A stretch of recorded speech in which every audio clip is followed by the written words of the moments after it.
Well, hello people, apa kabarnya nih? Semoga sehat selalu ya, biar bisa terus nonton video dari Plus Plus. Kali ini kita masih akan ngebahas series Narcos yang udah masuk di episode ketiga. Buat kamu yang pengen ngeliat Pablo Escobar jadi caleg, tonton video ini sampai selesai ya. Tapi sebelum mulai, jangan lupa matikan lampu, pasang headsetnya, and this is it, Narcos, Season 1 Episode 3. No playing, happy YouTube, and chill.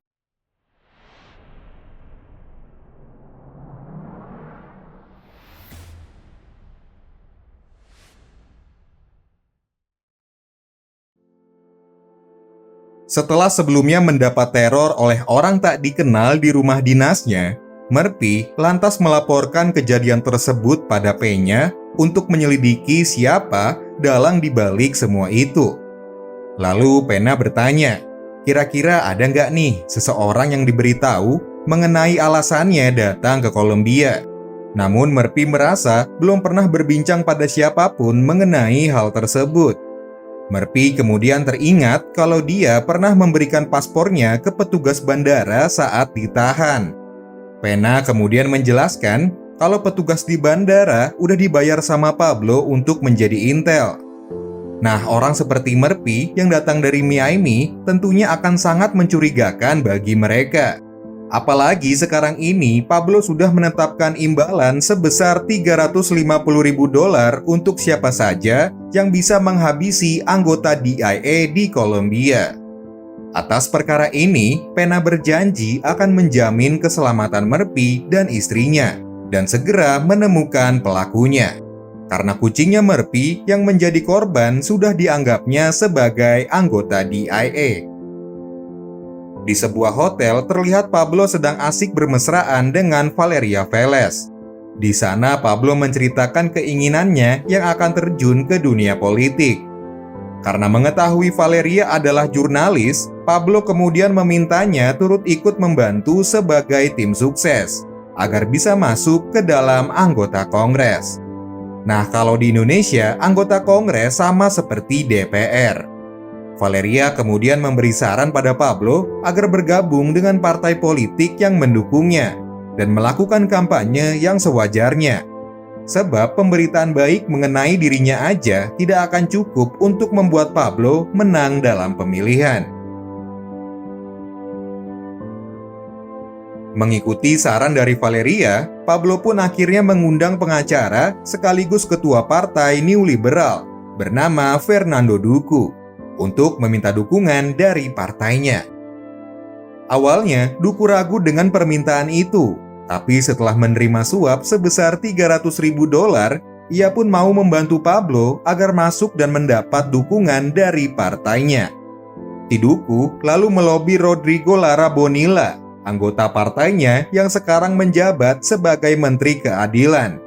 Dengan menunjukkan semua bukti kontribusi yang Pablo lakukan dalam mensejahterakan rakyat miskin Medellin, Duku meyakinkan Bonilla agar Pablo mendapat dukungan untuk menggantikan calon sebelumnya, yaitu Jairo Ortega. Tak bisa berkata banyak, Bonilla lalu menyetujui permintaan si Duku itu.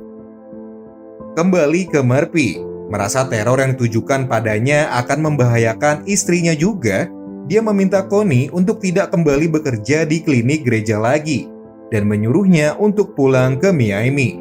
Tapi Connie menolaknya karena dia tak ingin meninggalkan Murphy seorang diri di Kolombia. Akhirnya hari itu, Connie mendapat pengawalan ketat dari polisi saat bekerja. Kemudian di dalam klinik kita diperlihatkan seorang yang tidak asing, yaitu Elisa. Seperti yang sudah diceritakan sebelumnya, Elisa ini adalah gerilyawan komunis M19, sekaligus kekasihnya Ivan, si pemimpin kelompok tersebut. Sehabis mengantar Connie bekerja, Murphy bersama Pena menemui Alberto Suarez, seorang polisi korup yang bekerja untuk pihak DIA dan juga gembong narkoboy. Pena lalu membayar Suarez untuk memberikan informasi tentang teror yang dilakukan di rumah dinas Murphy. Tak lama, dua orang petugas bandara yang waktu itu menahan dan meminta paspor Murphy ditangkap.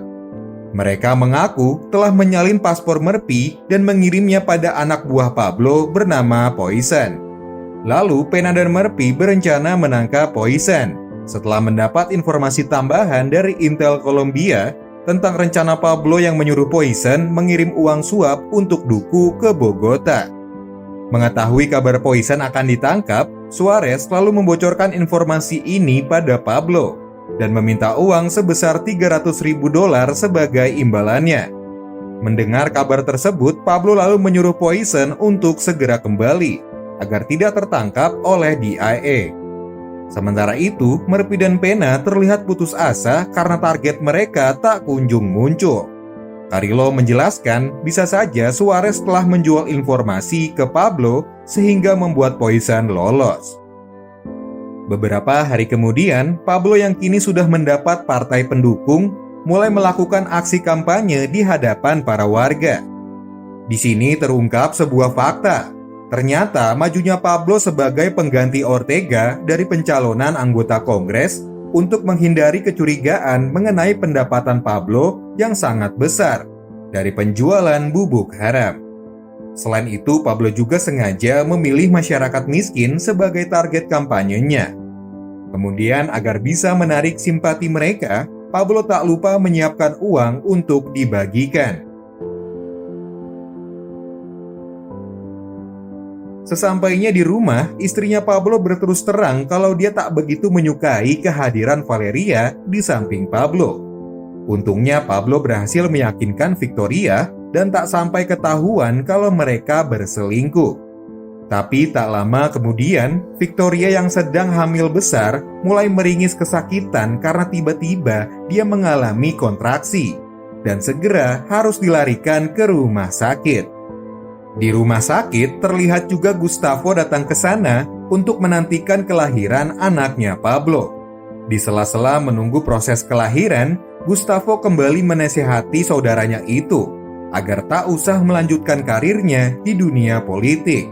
Apalagi sampai harus membagikan uang supaya orang-orang mencintai dirinya.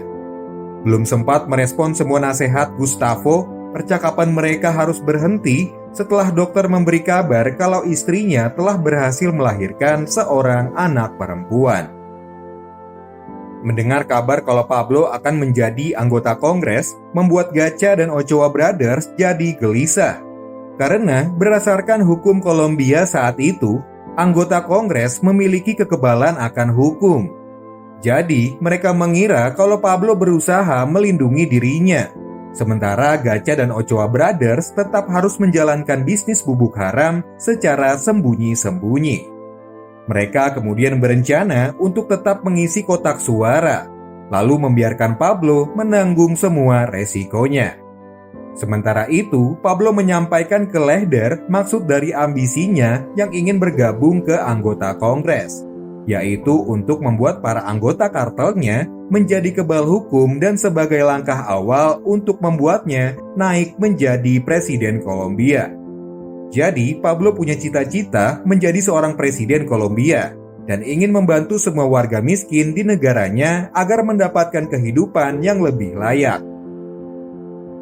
Seperti yang sudah dijelaskan sebelumnya, Pablo menggunakan strategi politiknya dengan memilih wilayah kampanye di kawasan penduduk miskin dan selalu menempatkan dirinya di pihak mereka dalam melawan pemerintahan oligarki.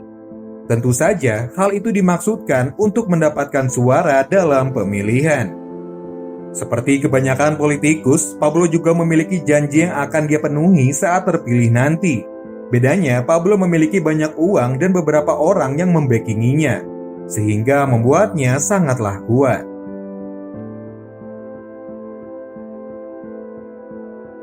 Di tengah kesibukannya berkampanye ke sana kemari, Pablo akhirnya memutuskan Carlos Lehder sebagai penanggung jawab bisnisnya, karena Gustavo memilih untuk keluar. Nah, selama bisnis barang haram ini dipimpin oleh Lehder, ia berhasil meningkatkan produksi sebesar 12% hanya dalam waktu 2 bulan aja. Sementara Ochoa Brothers dan Gacha memilih tidak ikut campur dengan urusan Pablo. Mereka hanya menunggu dan memantau situasi aja. Melihat kencangnya kampanye yang dilakukan Pablo, membuat pihak kedutaan Amerika berusaha menghentikan segala upaya Pablo itu agar dia tak menjadi anggota Kongres. Tapi Pena memiliki ide yang lebih bagus daripada secara terang-terangan menghentikan kampanye, yaitu dengan cara membongkar catatan kriminal Pablo ke hadapan publik. Langkah pertama yang akan Pena lakukan adalah mencari barang bukti sebanyak mungkin kalau Pablo adalah seorang bandar narkoboy. Pena dan Murphy lalu memutuskan bertemu kembali dengan Suarez dan membayarnya mahal agar dia mau memberikan informasi. Suarez kemudian memberitahu mereka kalau di tahun 1976, Pablo pernah ditangkap atas kasus pengedaran barang haram. Mereka kemudian mendatangi kantor polisi yang pernah menangkap Pablo untuk melihat berkas kasusnya. Tapi masalahnya, usaha Pena dan Murphy akan sedikit terhambat karena Suarez juga membocorkan informasi ini kepada pihak Pablo. Pablo lalu mengutus Poison untuk menghabisi satu persatu orang yang pernah terlibat pada kasusnya. Atas kejadian ini, mereka akhirnya memutuskan mencari bukti tanpa bantuan Suarez. Murphy dan Pena lalu mencoba mencari fotografer yang pernah memfoto penangkapan Pablo untuk meminta salinan foto negatifnya. Mereka akhirnya berhasil mendapatkan bukti fotonya. Bukti tersebut lalu diberikan pada Bonilla, Menteri Keadilan Kolombia.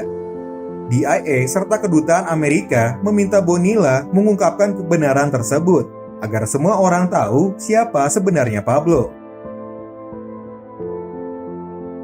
Saat hari pemilu tiba, Partai New Liberal mendapat kemenangan telak setelah berhasil meraih suara terbanyak di seluruh Kolombia.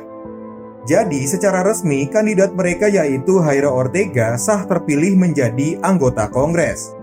Tapi di hari yang sama, Ortega memutuskan untuk mundur dari bangku Kongres Kenegaraan dengan alasan keluarga dan kesehatan.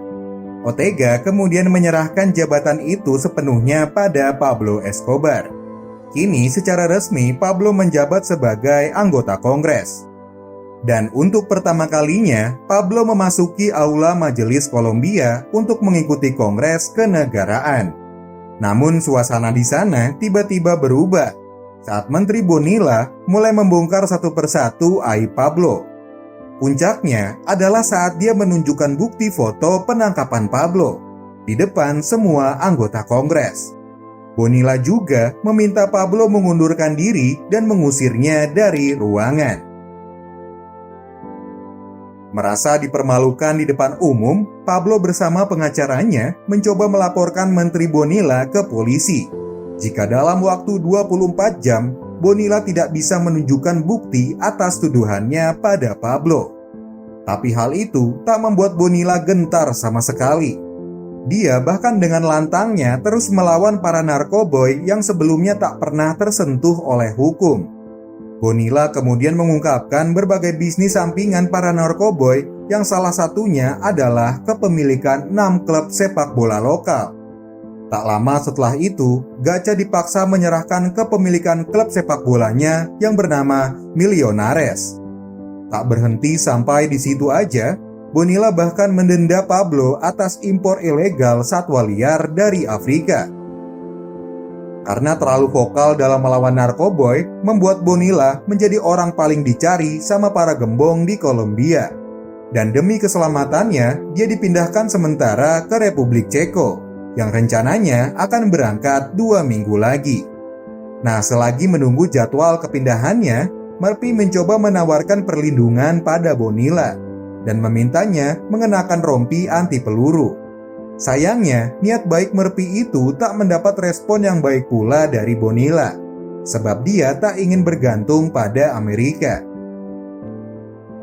Di rumahnya, Pablo yang bersedih setelah batal jadi anggota Kongres sedang dihibur oleh Victoria dan juga Gustavo. Di sini Gustavo kembali menyarankan supaya Pablo lebih memikirkan keluarga dan bisnisnya aja.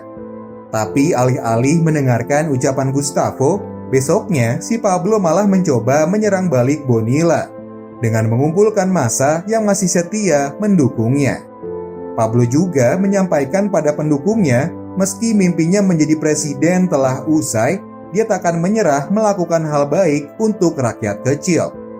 Di tempat lain, Bonilla yang sedang dalam perjalanan menggunakan mobil dinasnya tiba-tiba diserang oleh prajurit bayaran berjuluk Sicario yang telah disewa Pablo. Penyerangan itu membuat Bonilla tewas di tempat. Dan kini si pemberani itu telah pergi untuk selamanya. Oke guys, terima kasih banyak sudah menonton episode kali ini sampai selesai. Jadi, begitulah tadi ceritanya saat seorang Pablo Escobar menjadi caleg. Mungkin sekian dulu video kali ini. Buat yang masih penasaran sama lanjutan ceritanya, tunggu di next episode ya. Hanya di Plus Plus. Happy and chill!